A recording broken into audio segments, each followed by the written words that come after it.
আসসালামু আলাইকুম রহমতুল্লাহ। আমরা মুহররম মাসের তাৎপর্য, করণীয় বর্জনীয় বিষয় সম্পর্কে আলোচনা করব ইনশাআল্লাহ। আরবি বর্ষের প্রথম মাসের নাম হলো মুহররম। রাসূল সাল্লাল্লাহু আলাইহি ওয়াসাল্লাম এই মাসকে আল্লাহর মাস বলে আখ্যায়িত করেন।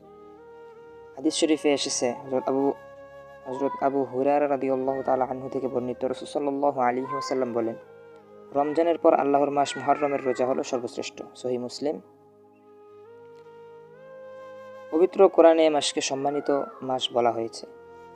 কোরআনে ইরশাদ হয়েছে, মিনহা আরবাআতুন হুরুম, অর্থাৎ সম্মানিত 4 মাসের অন্যতম হলো এ মাস। ইসলামের ইতিহাসে এ মাসে অনেক গুরুত্বপূর্ণ ঘটনা সংঘটিত হয়েছে, কিছু সহিহ হাদিস দ্বারা, আবার কিছু জাল। অনেক ঘটনার সরাসরিও সমাজে রয়েছে, যা কেবলই মন করা। এ মাসের সাথে সম্পৃক্ত কিছু ফজিলতপূর্ণ নেক আমল, আবার কিছু বর্জনীয় কুসংস্কারের প্রচলন রয়েছে। আমাদের উচিত আল্লাহর সন্তুষ্টির জন্য করণীয় নেক আমলগুলো করা এবং বর্জনীয়গুলোকে বর্জন করা। করণীয় যে বিষয়গুলো হলো সেগুলো আমি একে একে তুলে ধরছি।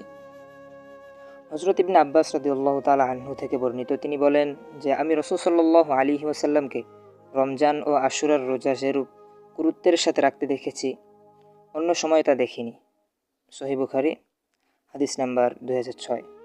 আরেক হাদিসে এসেছে, হযরত আলী রাদিয়াল্লাহু তাআলা আনহু বলেন, রাসূল সাল্লাল্লাহু আলাইহি ওয়াসাল্লামকে জনৈক সাহাবী প্রশ্ন করেছিলেন যে, রমজান মাসের পর কোনো মাস আছে যাতে আপনি আমাকে রোজা রাখতে আদেশ করবেন? তখন আমি তার খেদমতে উপস্থিত ছিলাম। উত্তরে রাসূল সাল্লাল্লাহু আলাইহি ওয়াসাল্লাম বললেন, রমজানের পর যদি তুমি রোজা রাখতে চাও তবে মুহররম মাসে রাখো, কারণ এটি আল্লাহর মাস। এ মাসে এমন একটি দিন আছে যেদিন আল্লাহ তাআলা একটি জাতির তওবা কবুল করেছিলেন এবং ভবিষ্যতে অন্যান্য জাতির তওবা কবুল করবেন। আরও একটি হাদিসে এসেছে, রাসূল সাল্লাল্লাহু আলাইহি ওয়াসাল্লাম বলেন, আমি আশাবাদী যে আশুরার রোজার কারণে আল্লাহ তাআলা অতীতের 1 বছরের সগীরা গুনাহ ক্ষমা করে দেন। আশুরার রোজা সম্পর্কে এক হাদিসে বর্ণিত হয়েছে, রাসূল সাল্লাল্লাহু আলাইহি ওয়াসাল্লাম বলেন, তোমরা আশুরার রোজা রাখো এবং ইহুদিদের সাদৃশ্য পরিত্যাগ করো। 10 তারিখের আগে বা পরে আরও একটি রোজা রাখো, মানে 2টা রোজা রাখো, যেন ইহুদিদের সাথে মিলে না যায়। অপর এক হাদিসে বলা হয়েছে, হযরত ইবনে আব্বাস রাদিয়াল্লাহু তাআলা আনহু থেকে বর্ণিত, রাসূল সাল্লাল্লাহু আলাইহি ওয়াসাল্লাম বলেন, যদি আগামী বছর বেঁচে থাকি তাহলে অবশ্যই 9 তারিখেও রোজা রাখবো, মানে ইহুদিদের সাথে যেন মিলে না যায়, যেন সাদৃশ্য না হয়। মোট কথা, মুহররম মাসের 9 ও 10 তারিখে অথবা 10 ও 11 তারিখে রোজা রাখা। আর কৃত গুনাহের জন্য বিশেষভাবে 10 তারিখে আল্লাহ তাআলার কাছে ক্ষমা চাওয়া, তওবা করা, কান্নাকাটি করা।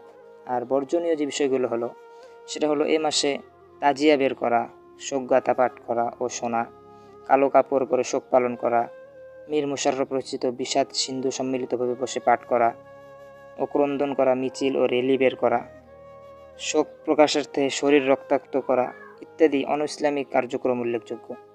অনেকে আবার কুপ্রথা ও কুসংস্কারের কারণে এ মাসকে অশুভ মনে করে বিয়ে শাদী থেকে বিরত থাকে, অথচ মাসের কোনো অশুভত্ব নেই। শুভ অশুভ এটা আল্লাহ তাআলার পক্ষ থেকে নির্ধারিত হয়। সুতরাং এ মাসে বিয়ে শাদী করার কোনো অমঙ্গল নেই। এসবই অনইসলামিক ধ্যান ধারণা ও কুসংস্কার, এগুলো বর্জন করা প্রত্যেক মুসলমানের জন্য আবশ্যক। আর সাবধানতার যে বিষয়টি হচ্ছে, আমাদের যে ব্যক্তিগত, পারিবারিক, সামাজিক ও রাষ্ট্রীয় জীবনের প্রতিটি ক্ষেত্রে বিধর্মী সভ্যতা সংস্কৃতি পরিহার করে একমাত্র ইসলামী সভ্যতা চালু করা এবং কোরআন ও হাদিসে যে আমলের কথা বর্ণনা করা হয়েছে সেই সম্পর্কে আমল করা এই মাসের একটি অন্যতম শিক্ষা এটি। আল্লাহ তাআলা আমাদের সকলকে তৌফিক দান করুন। নাসরুম মিনাল্লাহি ওয়া ফাতহুন করিব ওয়া বাশশিরিল মুমিনিন। আসসালামু আলাইকুম ওয়া রাহমাতুল্লাহ।